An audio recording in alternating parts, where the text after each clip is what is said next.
오늘 우리들이 살펴볼 하나님의 말씀은 신약성경 누가복음 15장 1절로 2절의 말씀입니다. 우리 다 함께 큰 목소리로 교독하여 봉독하도록 하겠습니다. 제가 먼저 봉독합니다. 모든 세리와 죄인들이 말씀을 들으러 가까이 나아오니 바리새인과 서기관들이 수군거려 이르되 이 사람이 죄인의 영접하고 음식을 같이 먹는다 하더라. 아멘. 오늘은 하나님과 올바른 관계 속에 살기라는 제목으로 말씀을 나누려고 합니다. 말씀을 보실까요?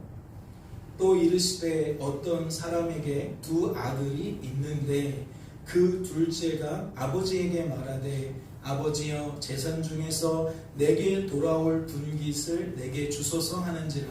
아버지가 그 살림을 각각 나눠 주었더니 그 후 며칠이 안 되어 둘째 아들이 재물을 다 모아가지고 먼 나라에 가 거기서 허랑방탕하여 그 재산을 낭비하더니. 누가복음 15장에는 창조주이신 하나님과 인격적인 피조물의 관계를 엿볼 수 있는 예수님의 또 다른 비유가 소개되고 있습니다. 우리들은 이 비유를 돌아오는 탕자의 비유라고 흔히 부르곤 합니다. 사랑하는 성도 여러분, 말씀 속에서 여러분은 무엇을 발견하십니까? 이 비유를 통해 제가 여러분들과 함께 상고해 보고자 하는 것은 둘째 아들이 아버지께로부터 유산을 상속받고 집을 떠나는 모습입니다. 말씀을 보세요. 그 둘째가 아버지에게 말하되 아버지여 재산 중에서 내게 돌아올 분깃을 내게 주소서 하는지라. 아버지가 그 살림을 각각 나눠주었더니 그 후 며칠이 안 되어 둘째 아들이 재물을 다 모아가지고 먼 나라에 가 거기서 허랑방탕하여 그 재산을 낭비하더니. 여러분은 이 둘째 아들의 모습을 통해 무엇을 발견하십니까? 이 둘째 아들의 모습을 통해 여러분은 무엇이 생각나시냐는 겁니다. 혹 하나님을 잊어버리고 자기 자신을 하나님처럼 여기는 범죄한 우리들의 샘플을 발견하십니까? 죄를 범한 인생의 전형적인 모습을 이 둘째 아들의 모습을 통해 여러분은 발견케 되시냐는 겁니다. 하나님의 뜻이 하나님의 때에 반드시 틀림없이 성취되는 삶 속에서, 다시 말해 그리스도께서 사시는 삶 속에서, 다시 말해 하나님 하시기 나름인 삶 속에서 하나님 때문에 세상이 줄 수도 없고 세상이 알 수도 없는 무엇을 누리게 됩니까? 참된 만족을 누리게 됩니다. 참된 평안을 누리게 됩니다. 참된 기쁨을 누리게 됩니다. 이는 하나님 때문에 누리게 되는 것이기 때문에 요동함이 없어요. 변개함이 없어요. 보이는 것, 들리는 것에 따라 그렇게 춤추지 않는다는 겁니다. 하나님 때문에 누리게 된 자들은 무엇을 보든지 무엇을 듣든지 여전히 이 상태에 머물 수가 있다는 거예요. 그 누림을 통해 인생은 어떻게 반응할 수 있습니까? 그리스도께서 사시는 삶을 살아가면서 인격적인 누림을 가지게 된 인생은 하나님을 향해 감사와 찬양의 고백을 올려드릴 수가 있습니다. 다시 말씀을 정리할까요? 하나님께서 사람을 지으신 목적을 따라 인생은 하나님 때문에 주어진 삶 속에서 하나님의 뜻이 이루어지는 삶을 살게 됩니다. 그리스도께서 사시는 삶을, 하나님 하시기 나름인 삶을 살게 된다는 거지요. 이를 통해 인생이 경험케 되는 것이 무엇입니까? 그 하나님 때문에 세상이 줄 수도 없고 알 수도 없는 참된 만족과 평안과 기쁨을 누리게 되는 겁니다. 인격적인 누림을 경험하게 되는 거예요. 그래서 이 누림을 통해 다시 하나님께 어떻게 반응합니까? 인격적인 반응을 하게 됩니다. 마음을 가지고, 즉 생각과 감정과 의지를 담아서 하나님께 전심으로 감사하고 전심으로 찬양하는 그러한 모습을 우리는 나타낼 수가 있다는 거죠. 그런데 죄를 범한 인생은 어떠한 특징이 있어요? 이 모든 삶을 벗어 던져버립니다. 이 모든 삶보다 마치 더 좋은 것이 있는 것처럼 여기고 지금 누리고 있는 것을 모두 저버린다는 거죠. 이 삶에서 벗어난다는 겁니다. 그럼 그가 선택한 삶은 무엇입니까? 나의 뜻이 나 때문에 반드시 틀림없이 성취되기를 바라는 삶입니다. 하나님의 뜻이 하나님 때문에 나를 통해 성취되는 것을 누리며 살던 인생이 하나님과 나를 분리시켜서 독립시켜서 이젠 주체적으로 나의 뜻이 바로 나 때문에, 나의 열심 때문에, 나의 노력 때문에 반드시 틀림없이 이루어지기를 바라는 그러한 삶을 살고자 한다는 거죠. 즉 내가 사는 삶을 살고 싶어 한다는 겁니다. 나 하기 나름인 삶을 살고 싶어 한다는 거지요. 내가 더 열심히 노력하면 더 많은 것을 가지는 것을 기대하면서 오늘도 더 열심히, 내일도 더 열심히 그렇게 모든 일에 열심을 내며 사는 것을 우리는 기대하게 된다는 거죠. 이러한 특징을 누가 보인다는 겁니까? 악하고 약하고 무능한 인생이 이러한 삶의 특징을 나타낸다는 겁니다. 다시 말해 죄 때문에 전적으로 타락하고 부패하고 무능케 되어진 인생이 이러한 삶들을 살아가려고 날마다 몸부림을 친다는 거죠. 하나님을 믿지 않습니다. 하나님과 하나 되는 것을 그렇게 기대하지 않아요. 언제나 눈만 뜨면 내가 오늘 얼마나 열심히 해서 내가 원하는 것을 가질 수 있을까? 그거 하나만 바라보고 나아간다는 겁니다. 거듭해서 말씀을 드리지만 죄라는 것은 창조주이신 하나님과 피조물된 우리의 관계를 파괴한다 했습니다. 이는 죄 때문에 하나님과 사람과의 관계가 단절된다는 것을 의미하지요. 다시 말씀을 보세요. 그로 인해 봉지한 인생은 죄된 본성을 따라 누구처럼? 둘째 아들처럼 창조주이신 하나님의 품을 떠나 어떠한 삶을 살고 싶어 한다고요? 스스로 열매 맺는 삶을 살고 싶어 한다는 겁니다. 아버지의 간섭 없이, 아버지와 상관없이 내가 한번 해보고 싶어 한다는 거지요. 인생의 주관자여 구원자이신 하나님의 품을 떠나 스스로 내 인생의 주관자와 구원자가 되고 싶어 한다는 겁니다. 하지만 하나님께서는 그 결과가 어떠하다고 하셨습니까? 말씀을 기억하십니까? 선악을 알게 하는 나무의 열매는 먹지 말라. 내가 먹는 날에는 반드시 죽으리라 하시니라. 사람이 내 안에 거하지 아니하면 가지처럼 밖에 버려져 마르나니 사람들이 그것을 모아다가 불에 던져 사르느니라. 하나님은 반드시 죽는다 하셨습니다. 우리는 지금 누리던 삶보다 내가 선택한 이 삶이 나에게 더 큰 기쁨을 가져다 줄 거라고, 더 큰 평안을 가져다 줄 거라고 그렇게 착각을 하며 아버지의 품을 박차고 나가지만 하나님은 그런 우리들에게 어찌 말씀하셨다고요? 나를 떠난 삶에는 죽음밖에 없음을 말씀하셨다는 겁니다. 인생은 하나님을 떠난 순간부터 계속해서 말라가다가, 즉 생명을 점점 소멸해 가다가 결국 무엇하게 된다? 죽음을 맞이하게 된다. 영원한 죽음을 맞이하게 된다. 말씀을 보세요. 내 안에 거하라. 나도 너희 안에 거하리라. 가지가 포도나무에 붙어있지 아니하면 스스로 열매를 맺을 수 없음같이 너희도 내 안에 있지 아니하면 그러하리라. 나는 포도나무여 너희는 가지라. 그가 내 안에 내가 그 안에 거하면 사람이 열매를 많이 맺나니 나를 떠나서는 너희가 아무것도 할 수 없으며. 이 두 가지 부분을 생각해 보세요. 스스로 열매를 맺을 수 없다는 것과 나를 떠나서는 너희가 아무것도 할 수 없다는 것을 한번 깊이 생각해 보시라는 겁니다. 이는 무엇을 의미합니까?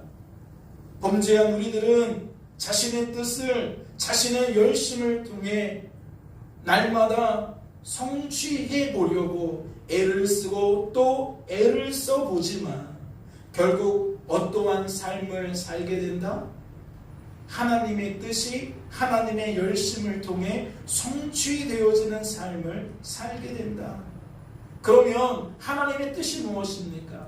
하나님의 품을 떠난 자들을 향한 하나님 아버지의 뜻이 무엇이냐는 거예요. 죄 때문에 단절된 인생은 결국 반드시 죽는다는 겁니다. 이게 하나님의 품을 떠난 자들을 향한 하나님의 뜻이라는 거예요. 예수님께서는 둘째 아들의 모습을 통해 바로 이러한 진리를 저와 여러분에게 밝히 드러내 주셨습니다. 말씀을 보실까요? 그 후 며칠이 안 돼요. 둘째 아들이 재물을 다 모아가지고 먼 나라에 가 거기서 허랑방탕하여 그 재산을 낭비하더라. 범죄한 인생 중에 이러한 삶을 꿈꾸는 인생은 아무도 없을 거예요. 만족과 평안과 기쁨이 있었던 아버지의 품을 떠나서 박차고 나아갈 때에 나는 이제 망할 거야, 나는 이제 별 볼 일 없는 사람 될 거야, 그렇게 생각하며 떠나는 사람 없다는 거지요. 아버지 품에 있는 건 너무 답답해, 아버지 품에 있는 건 나한테 너무 많은 제약이 있어, 나는 이 삶을 박차고 나아갈 거야, 내가 이 삶을 박차고 나아가면 나에게는 장밋빛 삶이 있을 거야, 나를 기다리고 있는 것은 더 큰 만족과 평안과 기쁨일 거야. 그렇게 긍정적인 마음들, 좋은 마음들을 가지고 아버지의 품을 떠날 거라는 거예요. 그런데 정작 둘째 아들은 어떠한 삶을 살게 됩니까? 자신이 생각한 것은 아버지의 유산을 가지고 착착착 내가 원하는 꿈을 위해서 투자도 하고 열심히 살다 보면 이것이 2배가 되고 3배가 돼서 무언가 아버지보다 더 영향력 있는 사람으로 내 남은 인생을 살아갈 것처럼 여겼는데 막상 그가 가서 살다 보니까 의도치 않게 어떤 삶을 살아요? 호랑방탕한 삶을 살게 돼요. 돈을 규모 있게 써서 이렇게 저렇게 뭔가 아버지보다 더 이런 생각을 분명 가지고 있었을 텐데 막상 가서 아무런 제약 없이 내 뜻대로 살다 보니까 가지고 있는 것을 속절없이 쓴다는 거죠. 대책 없이 써요. 그러다가 어떻게 됩니까? 받은 모든 유산을 탕진하는 겁니다. 모두 날려버리는 거예요. 거듭해서 말씀을 드리지만 이런 인생을 기대하는 사람이 없어요. 아버지의 품을 떠나 독립하려고 할 때에 이렇게 되고 싶어서 떠나는 사람 아무도 없다는 겁니다. 그런데 이어지는 말씀을 보세요. 다 없앤 후 탕진했다는 거예요. 남아있지 않다는 거예요.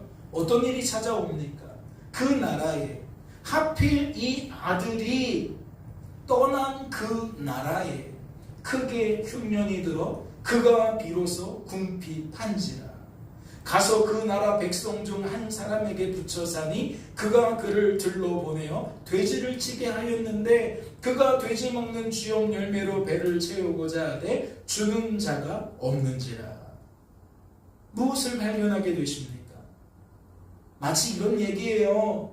나에게 찾아온 불행은 아버지께 받은 모든 재산을 다 날려먹은 것으로 끝이 난 줄 알았어요. 내 인생의 불행은 이것이 정점인 줄 알았다고요. 그런데 그의 삶은 그렇지 않았다는 거죠. 그것으로 끝나지 않았다는 겁니다. 그 어려운 상황에 흉년이 찾아오고 그 흉년 속에 나는 더 절박해졌는데 그런 나를 도와줄 자가 없다는 거지요. 사람 취급이 아니라 짐승 취급받는 삶까지 떨어지더라는 겁니다. 무엇을 뜻하죠? 내 인생의 바닥은 아직 아니었다는 거예요. 나에게 끝이 아니었다는 거죠. 다시 말씀을 보세요. 반드시 죽는다. 품을 떠난 순간 점점 더 말라갈 뿐이다. 종국에는 불에 던져 소멸될 뿐이다. 무엇을 방증하는 거예요? 둘째 아들의 삶은 점점 더 말라갔다는 거예요. 점점 더 고통이 가증됐다는 거죠. 그의 삶은 점점 더 죽음을 향하여 다름박질했다는 겁니다. 그렇다면 이제 무엇이 남았겠습니까? 과연 그를 기다리고 있었던 것이 무엇이겠냐는 거예요. 다른 거 아니에요. 이제 그를 기다리고 있는 것은 죽음밖에 없었습니다. 돼지 먹는 그 쥐염 열매조차도 배부르게 먹을 수 없는 그 절박한 상황 속에서 내 인생을 한탄하면서 스스로 목숨을 끊어버리는 그거밖에 없었다는 거죠. 그는 결국 어떠한 이유에서든지 육체적인 죽음을 맞이해야 했다는 것이고, 그 후에는 그의 행위대로 하나님께 심판을 받아야 했으며, 그로 인해 마침내 영원한 죽음을 맞이해야 했다는 겁니다. 육체적으로 죽으면 끝나는 것이 아니라 육체적 죽음 이후에 영원한 죽음을 또다시 경험해야 했다는 거지요. 사랑하는 성도 여러분, 그렇다면 궁금하지 않습니까? 과연 이 아들은 어떻게 되었을까요? 비참한 모습으로 죽게 되었을까요? 정말 돼지 틈바구니에서 살았는지 죽었는지도 알지 못해서 방치되어지다가 누군가에게 싸늘한 시체로 그렇게 발견되어졌겠냐는 겁니다. 말씀을 보세요. 이에 스스로 돌이켜 이르되 내 아버지에게는 양식이 풍족한 품꾼이 얼마나 많은가. 나는 여기서 주려 죽는구나.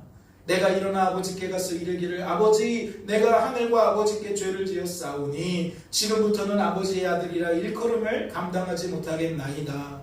나를 품꾼의 하나로 보소서 하리라 하고. 무엇을 발견하십니까? 놀랍게도 둘째 아들이 죽지 않았다는 것을 발견하십니까? 그러한 우리들을 더욱 놀라게 하는 것이 있습니다. 그것이 무엇입니까? 죽지 않았을 뿐만 아니라 그가 그 절박한 환경 속에서 회개했다는 겁니다. 다시 말해 하나님께 돌이켰다는 것이죠. 이는 무엇을 의미합니까? 그가 망각의 자리에서, 착각의 자리에서 벗어나게 되었음을 의미합니다. 죽음을 향하여 끊임없이 달려가던 그의 걸음이 브레이크가 고장난 것처럼 죽음이라는 그 절벽을 향하여 힘써 내딛던 그의 걸음이 갑자기 멈추었음을 의미한다는 거지요. 그렇다면 예수님의 비유가 잘못된 것 아닐까요? 더군다나 그가 회개한 이유를 주목해 주시기 바라요.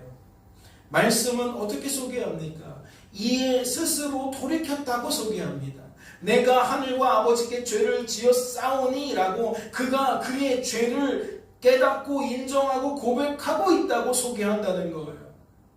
사랑하는 성도 여러분, 어떻게 이런 일이 일어날 수 있죠? 범죄한 인생은 악하고 약하고 무능해서 결코 스스로 망각의 자리, 착각의 자리에서 돌이킬 수 없다고 했습니다. 그렇지 않습니까? 그런데 예수님께서는 뭐라고 말씀하셔요? 마치 그가 스스로 돌이킨 것처럼 말씀하십니다. 마치 그가 스스로 자신의 죄를 죄로 깨닫고 인정하고 고백하는 것처럼 말씀하신다는 거죠. 그런데 그렇다면 성도된 우리들은 이것을 어떻게 이해해야 될까요? 뭔가 앞뒤가 맞지 않는 것 같은데 이곳에서 이렇게 말하고 이곳에서 저렇게 말하다니 이건 뭔가 좀 착오가 있는 것 같은데 성도된 우리들은 이 모순점을 어떻게 받아들여야겠냐는 겁니다.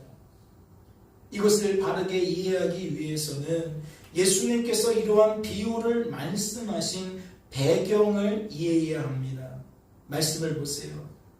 모든 세리와 죄인들이 말씀을 들으러 가까이 나아오니 바리새인과 서기관들이 수군거려 이르되 이 사람이 죄인을 영접하고 음식을 같이 먹는다 하더라. 예수님께서 이 복음을 선포하실 때에 그 자리에는 두 부류의 사람들이 있었습니다.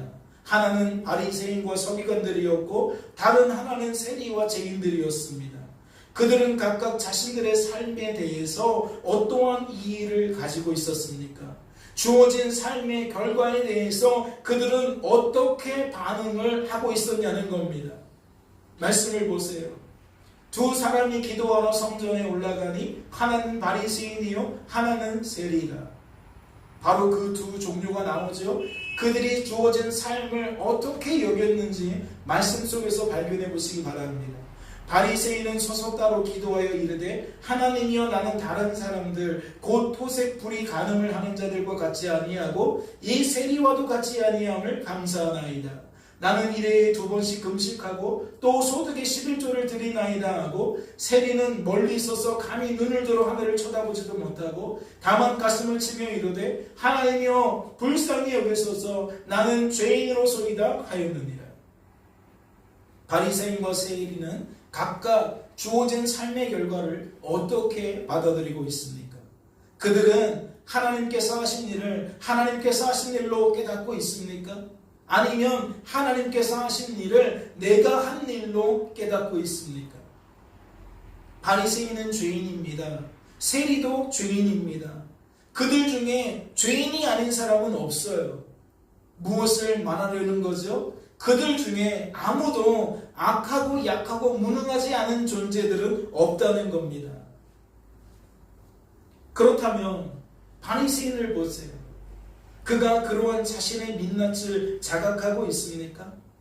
그가 죄인임에도 불구하고 말씀을 보니까 그가 어떠한 삶을 살아요? 하나님 말씀에 순종하는 삶을 살아요. 말씀에 11조도 드리라고 했고 때를 따라 금식하며 기도도 하라고 했고 말씀대로 거룩한 삶을 살라고 했는데 바리새인은 주어진 삶 속에서 그러한 삶을 살더라는 것이지요. 그렇다면 그가 그러한 삶을 살 수 있었던 이유는 무엇일까요? 왜 바리새인이 세리와 죄인과 다르게 이렇듯 말씀에 순종하는 삶을 살 수 있었겠냐는 겁니다. 또 이것도 생각해 볼 수 있겠죠. 세리는 뭐하고 있어요? 자신이 죄인이라는 것을 깨닫고 있어요. 자신이 죄인으로서 자신의 죄를 하나님 앞에서 인정하고 있다는 거지요. 하나님 앞에서 고백하고 있다는 겁니다. 여러분, 악하고 약하고 무능하다 그랬어요. 이는 무엇을 드러내는 겁니까? 결코 내 죄를 인정하지 않는다는 거예요. 내 죄가 무엇인데? 라고 오히려 방자한 모습을 나타낸다는 거지요. 누구 앞에서? 하나님 앞에서. 하나님, 내가 왜 죄인입니까? 내가 죄인이라면 저 사람은 도대체 뭡니까? 저 사람에 비하면 나는 훨씬 나은 사람입니다. 이게 전형적인 모습이라는 겁니다. 그런데 지금 세리는 뭐하고 있어요?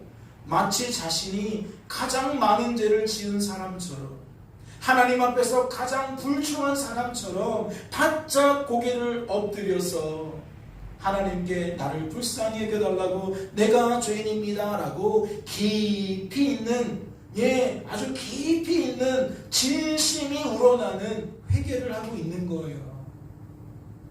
다시 묻습니다. 어떻게 이것이 가능했을까요?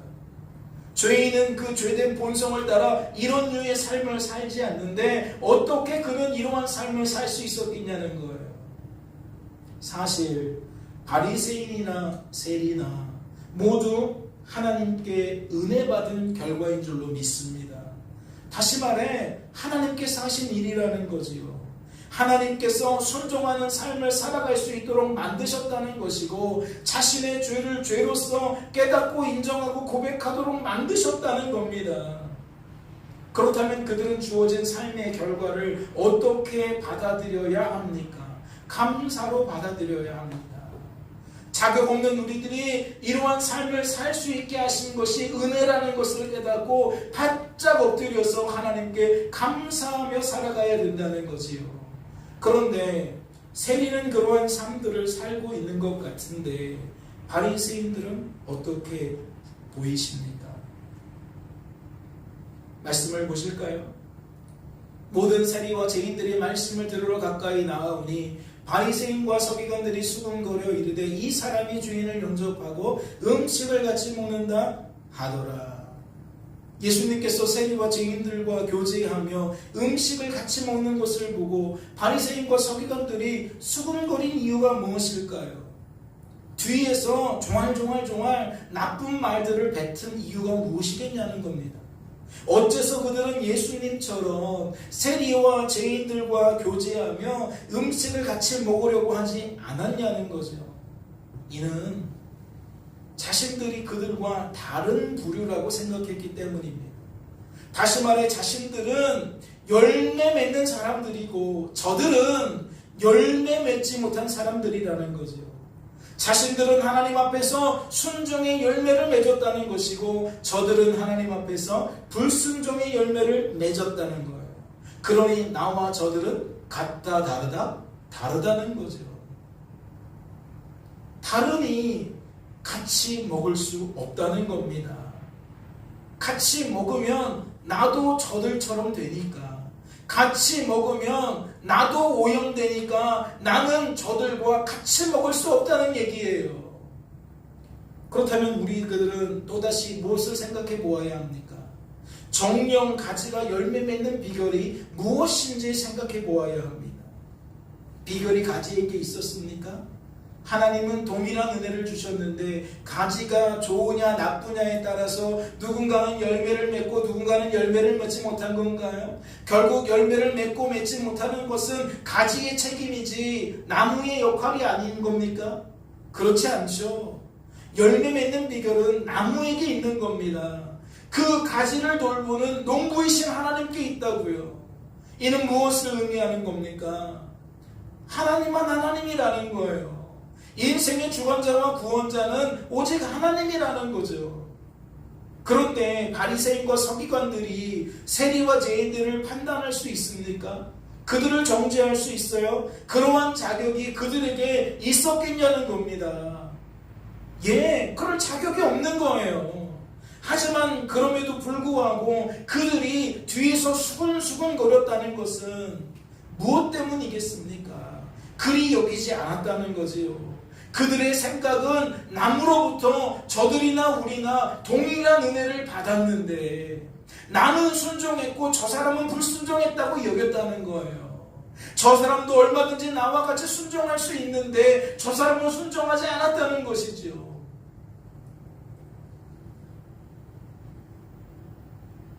이는 그들이 주어진 삶 속에서 단단히 착각하고 있었다는 거예요.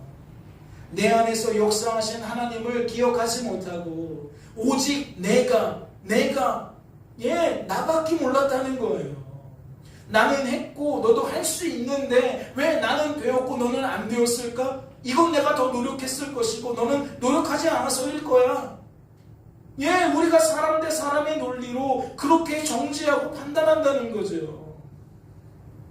바리새인과 서기관들은 주어진 삶의 제일 원인을 하나님에게서 찾지 못했습니다. 자신들이 주어진 삶 속에서 순종의 열매를 맺게 된 원인을 그들은 하나님에게서 발견하지 못했다는 거지요.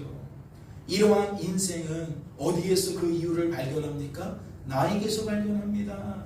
내가 열심히 했기 때문이다. 내가 나를 잘 컨트롤했기 때문이다. 내가 꾸준히 노력했기 때문이다. 그래서 예수님께서는 그러한 바리새인들을 향해 세 가지 비유를 말씀하신 것이고 그 중에 세 번째 비유가 바로 돌아온 탕자의 비유였던 겁니다. 그렇다면 그러한 그들에게 무엇을 알려주고 싶으셔서 예수님이 그와 같이 하셨을까요? 이는 그에게 복음을 알려주고 싶었던 겁니다. 너 왜 하나님만 하나님이신데 나도 하나님이라고 여기니? 인생의 주관자와 구원자는 오직 하나님인데 왜 나도 내 인생의 주관자와 구원자라고 착각하는 거니? 그들에게 복음을 알려주고 싶으셨기 때문에 그와 같이 말씀하셨다는 거지요. 생각해 보세요. 앞서 살펴본 것처럼 죄를 범한 인생이 하나님만 하나님이신 것을 잊어버리고 자기 자신을 하나님처럼 여기게 되었을 때에 그들을 위해 하나님께서 예비하시고 인도하시고 보호하신 결과가 무엇입니까? 그들을 향한 하나님의 품을 떠난 그들을 향한 아버지의 뜻은 무엇이냐는 거예요. 반드시 죽는 거였습니다. 둘째 아들의 삶은 우리가 조금 전까지 살펴본 것처럼 바로 그것을 드러내주고 있다는 거지요.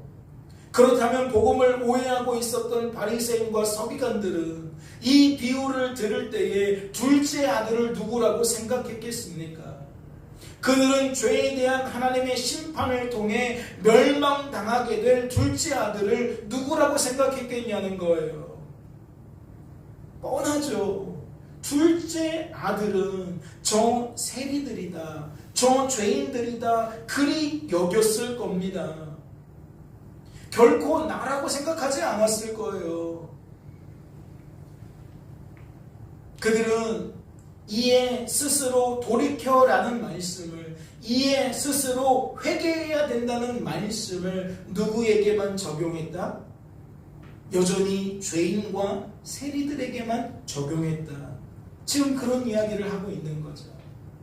나는 이미 하나님 앞에 스스로 돌이킨 자이기 때문에, 그래서 하나님께 축복의 삶을 살게 된 사람이기에 멸망의 삶을 살고 있었던 세리와 죄인들을 향한 말씀이다 그리 여기고 있다는 겁니다. 사랑하는 성도 여러분, 우리도 이러한 착각에 빠질 때가 많습니다.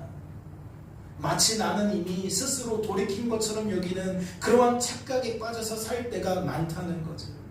내가 열심히 했기 때문에, 내가 노력했기 때문에, 마치 그렇게 했기 때문에 지금 내가 이러한 삶을 살고 있는 것처럼 받아들이고 살 때가 많다는 겁니다. 즉 인생은 나하기 나름인 것처럼, 내가 사는 것처럼 그렇게 여기며 살 때가 많다는 거지요. 그래서 예수님께서는 그러한 그들에게 무엇을 드러내는 겁니까?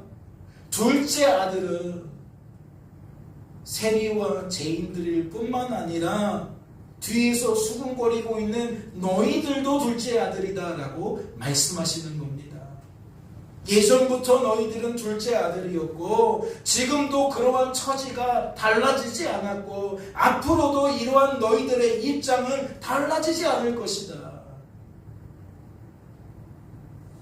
우리들은 무엇을 통해 이것을 알 수 있습니까? 말씀을 보세요. 너희 중에 어떤 사람이 양 100마리가 있는데 그 중에 하나를 잃으면 99마리를 들여 두고 그 잃은 것을 찾아내기까지 찾아다니지 아니하겠느냐? 어떤 여자가 10드라크마가 있는데 하나를 잃으면 등불을 켜고 집을 쓸며 찾아내기까지 부지런히 찾지 아니하겠느냐? 세 번째 비유에 앞서 소개된 첫 번째, 두 번째 비유의 공통점이 무엇입니까? 모두 잃어버린 것과 그 잃어버린 것이 누군가에 의해서 찾아지고 있다는 것을 말하고 있습니다. 이런 이야기죠. 양은 스스로 돌아오지 않았습니다. 드라크마는 스스로 찾아지지 않았어요. 모두 주인 품을 떠나게 되었으나 그들은 스스로 주인 품으로 돌이키지 않았다는 거지요. 이 세 비유는 하나의 메시지를 전달하려고 예수님께서 바리새인과 서기관들에게 말씀하신 겁니다. 그렇다면 이에 스스로 돌이켜라는 이 말씀을 우리는 어떻게 이해해야 됩니까? 하나님께서 잃어버린 양을 찾아내신 것처럼, 잃어버린 드라크마를 찾아내신 것처럼 누구도 찾았다? 잃어버린 둘째 아들도 찾았다라는 것으로 이해해야 되는 겁니다. 즉 이에 스스로 돌이켜라는 이 말씀은 스스로 돌이켰다는 의미가 아니라 하나님 때문에 그가 스스로 돌이킬 수 있었다라는 의미로 이해해야 된다는 거죠. 그가 돌이킬 수 있었던 자원은 그에게서 난 것이 아니라 하나님께로부터 났다는 것을 강조하고 있다는 겁니다. 누굴 꼬집는 거예요? 마치 자신 속에서 자신의 자원을 가지고 자신이 돌이킨 것처럼 착각하고 있었던 바리새인과 서기관들을 꼬집고 있는 거예요. 오해하고 착각하고 있는 그들을 예수님께서 꼬집고 있다는 거죠. 너희들은 지금 스스로 돌이켰다라고 착각하지, 나는 이미 돌이켰다고 착각하지. 천만의 말씀이야. 너희는 언제나 돌이켜져야 돼. 언제나 하나님 때문에 하나님 품으로 돌아와야 하는 존재들이야 라고 그들에게 친절하게 복음을 가르쳐 주셨다는 거지. 하나님이 왜 그렇게 하셨을까요? 하나님이 바리새인들과 서기관들 상종하지 않으면 되잖아. 아, 쟤들은 멸망의 자리로 나아가야 되겠구나. 반드시 죽음의 자리로 나아가야 되겠구나. 쟤들은 더 이상 신경 쓰지 말자. 관심 두지 말자. 이 세리와 죄인들만 잘 이야기해서 다시 하나님께 돌아오도록 만들자. 이렇게 예수님조차 뭐 할 수 있어요? 손을 그어버릴 수 있어요. 그런데 오해하고 착각하고 있었던 그들을 끝까지 붙드시며 이렇게 말씀하시는 까닭이 무엇이겠냐고요. 말씀을 보세요. 그 기쁘신 뜻대로 우리를 예정하사 예수 그리스도로 말미암아 자기의 아들들이 되게 하셨습니다. 긍휼이 풍성하신 하나님이 우리를 사랑하신 그 큰 사랑을 인하여 허물로 죽은 우리를 그리스도와 함께 살리셨고 너희는 이로 구원을 받은 것이다. 무엇 때문이라는 거예요? 우리를 향하신 하나님의 그 기쁘신 뜻이 있었기 때문이라는 거예요. 우리를 향하신 하나님의 그 큰 사랑이 있었기 때문이라는 거예요. 그러니까 우리가 생각할 때에는 아이 저렇게 말 안 듣는 애들은 그냥 두고 가지, 신경 쓰지 말고 가지, 이렇게 여길 수 있지만 하나님 마음은 그렇지 않았다는 거죠.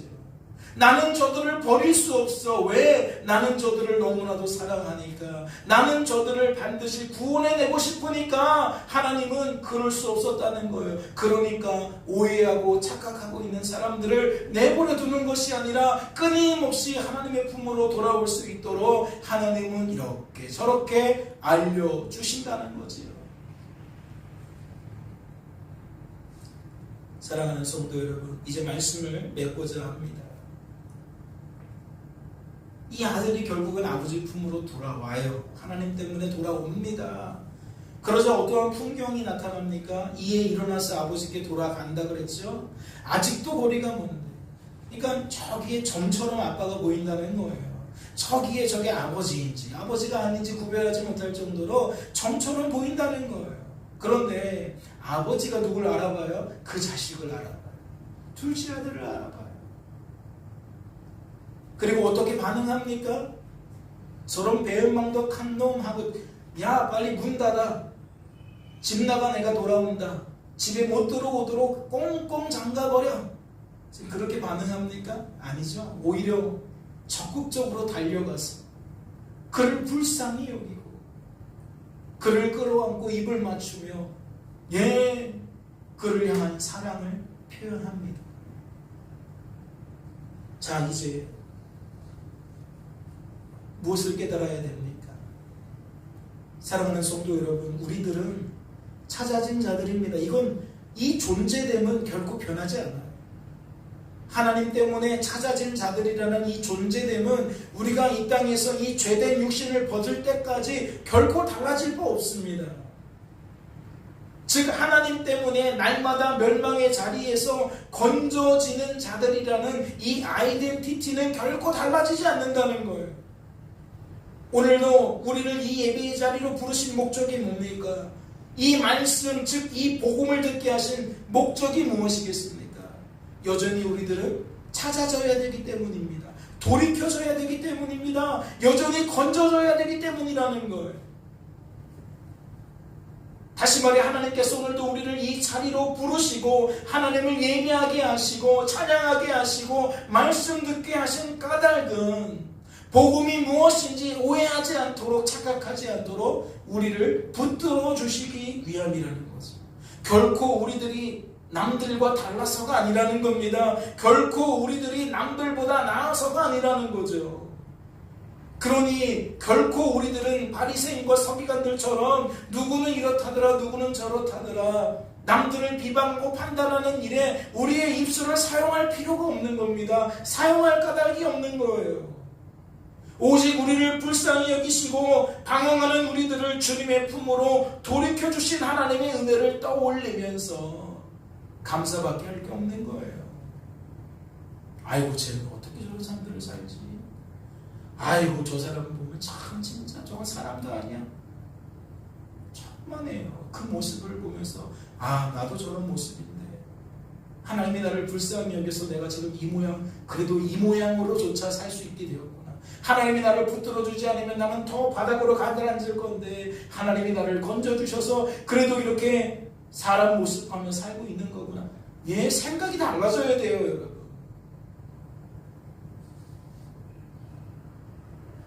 남은 한 주간의 삶 속에서도 어떠한 것을 보고 어떠한 것을 듣더라도 누군가를 판단하고 비방하는 쪽으로 말이 흘러가지 않으시기를 바랍니다. 오히려 그런 연약함을 통해서 맞아 내가 쟤와 똑같지 내가 저 사람과 뭐가 다를까 하나님 때문에 내가 여전히 성도야 여전히 하나님 믿는 자가 돼 복음 안에서 복음의 은혜를 누리는 저와 여러분 되어주시기를 주님의 이름으로 소망합니다. 잠시 기도합니다. 하나님 감사합니다. 아무것도 말할 게 없습니다. 죄인은 입이 있으나 할 말이 없습니다. 아버지 하나님 범사에 감사하며 살게 하옵소서. 범사에 하나님 때문에 기뻐하며 살게 하옵소서. 늘 하나님과 끊임없이 교제하고 교통하는 삶을 살게 하옵소서. 남은 한 주간의 삶 속에서도 하나님과 올바른 관계 속에 살아가기를 소망하오니 주여 붙들어 주시옵소서. 주께서 우리를 붙들어 주실 줄로 믿고 감사드리며 이 모든 말씀 우리를 위해서 구원하신 예수님의 이름으로 기도하옵나이다.